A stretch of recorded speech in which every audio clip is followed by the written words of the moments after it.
Can I ask you a question? When you look around the world, do you believe that we, as a species, are collectively doing the best we possibly can, all things considered? I mean, do you believe that our daily lives are as fulfilling and rewarding as they could be? So I know this might seem like a strange question, but just bear with me. I guess what I'm also trying to say is, where are we heading? What is our collective purpose? What are we trying to achieve here on planet Earth? Since time began, we've suffered from the same issues globally. Continuous wars, poverty, injustice, violence, debt slavery, and more recently, let's add pollution and the destruction of the planet's ecosystem to that growing list. And if you was an alien viewing our species for the first time, you would be forgiven in thinking that we're a pretty strange bunch here on planet Earth. I mean, we live on the most beautiful planet with huge natural resources, amazing people with amazing abilities, and we have a good level of technology that should be making life far easier for all of us. And we should be living in a paradise, in harmony with each other and with the planet. But clearly we are not. Why is that? Let me ask you another question. Do you believe that our global leaders truly have a great vision for our future as a species? One that assures you and your family a safe and prosperous future with all the freedoms that you should be entitled to. So where is this plan? Well, would you be surprised if I told you there is actually a plan? Or as near to a unified global plan for the future of humanity that I could find. And it's a global plan that almost every country on the planet has signed up to in agreement. And originally it was called Agenda 21, but was revised in 2015 to Agenda 2030. Now, this is not the platform to discuss Agenda 2030 in detail, so if you are wondering what it entails, then view the complete document on the United Nations website, un.org. And if you've never heard of this global plan, then maybe you should ask yourself why. If it's a plan that will ultimately affect everyone on the planet, then why are you not aware of it? Maybe you are aware of it, but do you know what the objectives will mean to you in real terms? How will it affect you personally? On the face of it, it sounds great. A commitment to eradicate poverty and achieve sustainable development by 2030 worldwide, ensuring no one is left behind. Wow, what's not to like? And for sure there are some good ideas and progress has definitely been made in certain areas. But it's not the total solution to our global issues that I would hope that we as a collective species are capable of. And it doesn't address the ongoing global issues I've already highlighted in any meaningful way at all. In my opinion, it just does not represent the collective creativity, ingenuity and foresight that you would hope these think tank brain boxes could or should be offering humanity. And there are two main issues I have with Agenda 21, Agenda 2030. First, it assumes that the very systems and values we have in place today are the only options, the only way planet Earth can function or flourish. Is that true? Have we looked at other possible alternatives with any real investment in our species' future? The second issue I have is what Agenda 2030 means to you and me. Because we were not consulted on this. We have to abide by the decisions that will be forced upon us whether we like it or not. But if you really summarise what the global plan means to you and me, it means more. More laws, more taxes, more restrictions, more control, and more erosion of our freedoms. And as it's promoted by the UN, I would also add that ultimately it will be a one world government, a new world order. It might even lead to a society where technocracy is the ruling party. So a technocracy is defined as a government or control of society or industry by an elite of technical experts. And in theory, that's exactly how the 1% could ultimately totally control the 99% very effectively. But to do this successfully, they would need mass surveillance cameras, mass vaccination, digital currency, microphones in your homes, and ID chips inserted into your body. But luckily, none of that could ever happen. Or could it? Agenda 2030 is not the vision for humanity I was personally hoping for, and I doubt it's anyone's idea of a potential paradise that I believe is at our fingertips. We have everything we could possibly desire right here in front of us. All the land, physical resources, know-how and technology to make life far easier and far more rewarding than it is today.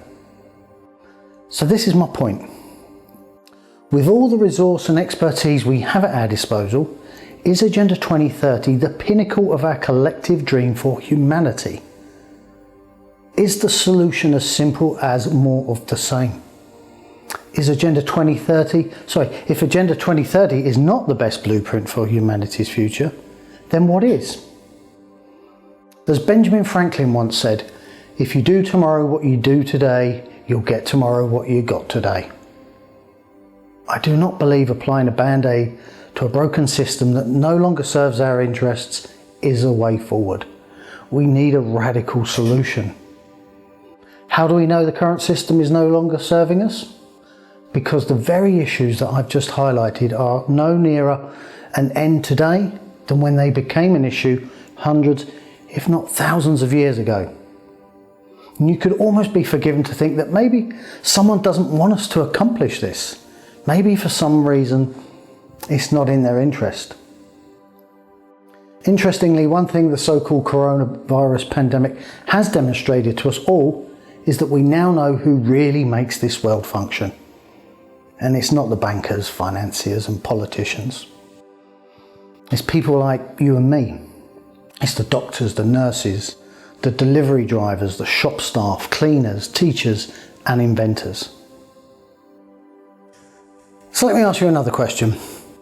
Have you ever considered that maybe our more popular ideas of fair governance of our country, of our planet, is not necessarily the best model we could hope for? A democracy, a republic, or even a monarchy maybe isn't the only and fairest way to represent everyone on planet Earth. Maybe these concepts are outdated and that there are alternative models that do not require you to relinquish your personal rights and power to another human being. And another human being that is likely, in all likelihood, has no concept of what it's really like to be a normal person. A normal person with everyday challenges that we face. And have you ever considered that the political party currently in power has zero obligation to deliver on the very promises that got them into their position of power in the first place? So once in power, they're free to pursue their own agenda to a very large degree, regardless of your wishes. And even with your chosen political party, do you always agree with everything they propose or change? Because I think it would be highly strange if you did. But tough if you don't, because you've relinquished your power completely into their hands. And don't forget, your main party political choices are purely down to Hobson's choice. Choose one or the other, or nothing at all. Left, right, Republican, Democrat, Labour, Conservative. It's not really much of a choice, is it? When you say that out loud, doesn't it sound absolutely ridiculous? Yet we accept this. Have you ever considered the fact that everything you or I want to do is almost always governed by the amount of money we have at our disposal? Of course you have, practically every day, I guess. But money is a concept that is not even physical in any real terms anymore. I mean, it's not backed by anything. And when you think about it, it only has value because we choose to give it value. Yet, there's so much scarcity of it. And we know that the vast majority of the available global monetary supply is in the private hands of an infinitesimal percentage of the global population. In fact, it's so scarce that it's actually impossible for everyone on the planet to have access to what they need to ensure they have just the basics for a happy life. And those lucky enough to have a good job and a good income are actually enslaved by the system through extremely high costs of living and completely disproportional taxes. the highest they've ever been in the history of the world, and growing higher. The monetary system, by definition, must have winners and losers. We simply can't all be winners. And what about the national debt? Currently, the national debt in the UK is 1.84 trillion. And in the USA, it's a whopping 24.2 trillion and rising. So are we in debt too? Who lent us this vast amount of money? So in essence, it's a made-up numbers game, a Ponzi scheme, just digits on a computer. And again, when you say that out loud, doesn't it sound absolutely ridiculous? Yet we accept this. Have you ever considered how the health service will offer you healthcare based purely on financial considerations? So in some countries, you'll be denied the healthcare that you require because you don't have the ability to pay. So what we're saying is that there is a human being in a location near you with the knowledge and resources to help you, but won't purely for financial reasons. And you will suffer because you do not have enough ones and zeros on a computer program or a computer screen held at some local bank. And again, when you say that out loud, doesn't that sound absolutely ridiculous? And yeah, we accept this. And there's been a lot of talk globally about sustainability and pollution. But have you ever considered why we still measure our success by our country's GDP, our gross domestic production? The higher the number, the more we consume, the more successful we view that country. Isn't this consumption we are so proud of, making our sustainability and pollution goals much harder to achieve? So what's the global plan to overcome these challenges? And we still, by default, build our products with inbuilt obsolescence. And if we didn't, the demand would fall swiftly in future years and maybe put the industry's future in jeopardy. But isn't that directly in contradiction with what we need to do if we are promoting, honestly, a sustainable future, a reduction in production? And we still continue to overpackage all our products for many reasons. But banning plastic straws, plastic bottles and charging for carrier bags seems like a token gesture when you consider the larger issues. And that's really not a solution, is it? Pollution is a continuing problem globally that could be resolved almost overnight if there was a financial profit to be made from it. We could clean up our oceans if we choose to, but again, where's the financial gain? Who's going to pay the cost? So where is the united global effort to achieve these? So have you ever considered that you were born on this planet a free person? And surely by rights you should have the ability to go wherever you see fit. And of course you need to respect nature and other people's privacy in doing so, but regardless of that, you can't. On the vast majority of this planet, you'll be stopped with force if necessary. You are not free to explore this wonderful world without the correct authorization, the correct paperwork. And there are laws on this planet that tell you where you can and cannot go. And there are laws on this planet that tell you what to wear, what to think, what you can do with your own body, and what you can't do with your own body. And mandatory vaccines have been discussed a lot lately. Why mandatory? Who would benefit from that? Mainly the only people that non-vaccinated people pose a threat to are other non-vaccinated people. And the safety of vaccines is by no means certain. The UK's paid out 74 million since 1978 for vaccine damage. The USA has paid out a whopping 4.15 billion in compensation.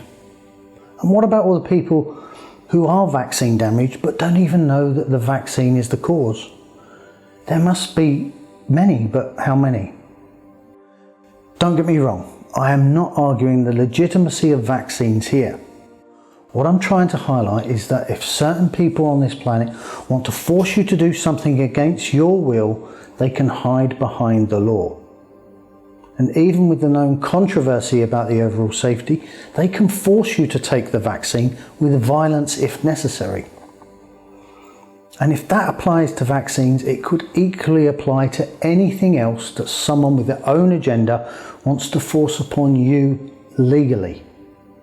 And remember, there are even some extremists on our planet that want to ban you from listening to music or even dancing. Some countries won't even allow you to create art that is not sanctioned by the government. So why do I mention these extreme radical ideologies? What does it have to do with you? Because as our own rights are being eroded year by year, globally, we need to look at these extremes to see where it could end up. How far along the road of restrictions could we actually travel? And when do we pass the point of no return? Maybe we already have. We have to stop the erosion of our rights, and we have to reverse this growing trend. But here's the thing about true rights. They cannot be taken away. As we've seen, there has already been a suspension of our rights with the recent coronavirus outbreak. But if they are truly our rights, then they cannot even be suspended. Either you have rights or you don't. There is no halfway house. That is the very nature of rights. So how is it possible that our rights have been removed? I would argue that under the current systems in place globally, this event has showed us that categorically we don't actually have rights. We might think we have, but we don't. If our basic human rights of freedom can be removed or even suspended at the behest of the ruling party, then they are really not rights. Maybe believe that you do have rights and the current global events were extraordinary. There's nothing to worry about. Maybe you're right. But whichever way you look at it, the recent global events have shown us that even if you do have rights now, it's not guaranteed for the future. Not under the current global political systems in place in most of the world. They can apparently be removed or suspended legally. And again, when you say that out aloud, doesn't it say absolutely ridiculous? Isn't it amazing that although most of us are aware of everything that I've just discussed, we as a collective generally accept all these facts as, well, it's just the way it is, it's never going to change, what can we do about it? Well, I'm here to tell you that this isn't how it has to be at all. There are other options, alternative to the current outdated global systems that we've suffered for centuries. So, who am I? Well, sorry to disappoint you, but I do not own a white coat. I'm not a PhD, MA, MBA, or in fact have any boastable qualifications. And to be honest, I truly believe that if I had been through the mainstream programming, then I would not be sitting in front of you now. I definitely would not have envisaged the system that we are going to talk about now, a completely new system of world governments and infrastructure that challenges the existing paradigm that we see in place today. And I call it the Global Free Society. A system that puts the individual and the planet first and guarantees what I believe to be humanity's unalienable rights. To explain how the Global Free Society came about, I need to tell you a short story. So I became sales director of one of the world's best known sports eyewear brands at quite a relatively young age. And since then I've worked in the most senior positions ever since. So I have lots of what you could call hands-on experience in running companies and all the various skill sets required to do that. So while I was working in the sports industry, I worked with a guy, let's call him Parky, who worked under me as one of the field sales managers. And we worked together for many years and we became friends as we shared similar interests, motorbikes for one. The other interest we shared was with large companies that were in financial problems, that maybe were once considered too big to fail. So over a pint or two, we would share our ideas on how we would have turned around these ailing businesses, how we would have made them legitimate and sustainable companies. And of course we shared some crazy ideas which I liked because I consider myself a lateral thinker, a problem solver. And then late one boozy evening, Parky asked me a question that would stick in my mind for the following years and challenge my lateral thinking to the absolute maximum. And he said to me, "What would you do if you were CEO of Planet Earth Incorporated?" So that's possibly the greatest question anyone has ever asked me. Because if you think about it, the planet is just like a huge corporation with a multitude of diverse brands, companies, associations, and of course social and labour issues. And I thought about this exciting dilemma long and hard, and it played on my mind for many, many months. What would I do? How could we improve upon the current state of affairs that we see globally? What system could I devise that made it possible to address all these perpetual problems that have been holding back humanity forever? And of course it was just for fun, for my own amusement. And the nearest I think I got to reaching a workable solution was to take a typical prosperous market and then franchising that model to other countries. So Germany was the example I used for many reasons actually. But it still didn't go far enough in addressing the perpetual issues of war, famine, racism, conflict, poverty, pollution, and of course sustainability. So it's a bit like Agenda 2030, I guess. Okay, it just wasn't lateral thinking enough for my liking. And then I had my eureka moment. There were two main issues that stopped me addressing all these negative points every single time. So I just simply removed them from the exercise completely. And then when I re-looked at the issues, then magically almost all the problems I wanted to address could be addressed, and in a real and permanent way. Other issues needed some lateral thinking and some creativity, but by and large the whole concept was a light year improvement to any of the current systems we have in place globally today, in my opinion. And in my opinion, it addressed all forms of freedom, poverty, homelessness, warfare, pollution, sustainability, and even unemployment, but maybe not in the way that you might think. So I had to give the concept a name, and a global free society seemed to sum it up perfectly. And by the way, I'm not pitching myself as CEO of planet Earth. That's exactly the opposite of what the global free society is about. The global free society offers every citizen an equal voice in local affairs and, just as importantly, global affairs. And it eradicates the possibility of a single person or group the ability to impose their own agenda on the wider population. There are many, many other benefits to the system, some by default and some by design. To cut a long story short, I wrote a book detailing my findings, and it turned into quite a large book, 375 pages or so, which scared the life out of the publishers.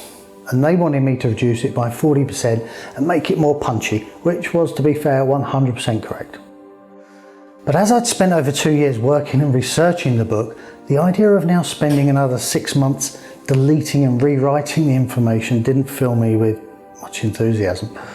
So it's now sat on my PC for over 5 years waiting for my attention. So why now? Why these videos? Recent global events, ones that will change this planet forever, have forced me to relook at the book and choose a different medium to get my ideas out there. I believe the book that I wrote and the concepts I want to share with you are far more relevant today than when I completed it in 2015. And if I'm really honest with you, I'm scared. I'm scared of how we are progressing as a species, and I'm scared at how easily a few people can dictate and influence the entire world with relative ease. And some have said that if we don't do something about these ongoing global developments, then maybe we deserve exactly what's coming to us. So in my opinion, we must do something positive and take action now. So, enough of the negative stuff. The Global Free Society book was never written for financial benefit. I always intended the book to be self-financing, to help promote the ideology that I want to share with you. So if you do want to read it, then it is available as a free PDF. Details below somewhere in the title. So now the good news. What will the Global Free Society offer you and your family? Well, in a nutshell, freedom. Freedom, safety, and transparency in all issues in every sense, both locally and globally. A real solution that promises a huge opportunity to end all the problems that have been plaguing humanity since records began. A solution that puts the power firmly back in the hands of the people. But it will do a lot more than give you back your freedom. It will raise the quality of life on planet Earth to levels only previously dreamed about. And it will also give us the best chance to reduce and control pollution globally, and greatly reduce the pressure on our ecosystem, and a chance to actually reverse that trend. So imagine now a world where you have by right access to everything you need. Quality food, housing, education, career, entertainment, technology, art, healthcare, prosperity, and the most important one, safety for you and your family. Well, what you've just imagined is a global free society. It's quite a big topic to explain in one sitting, so I've made several shorter videos covering the 7 strategies that make up the global free society. Within these strategies, I suggest tactics on how we can achieve the goal of each strategy.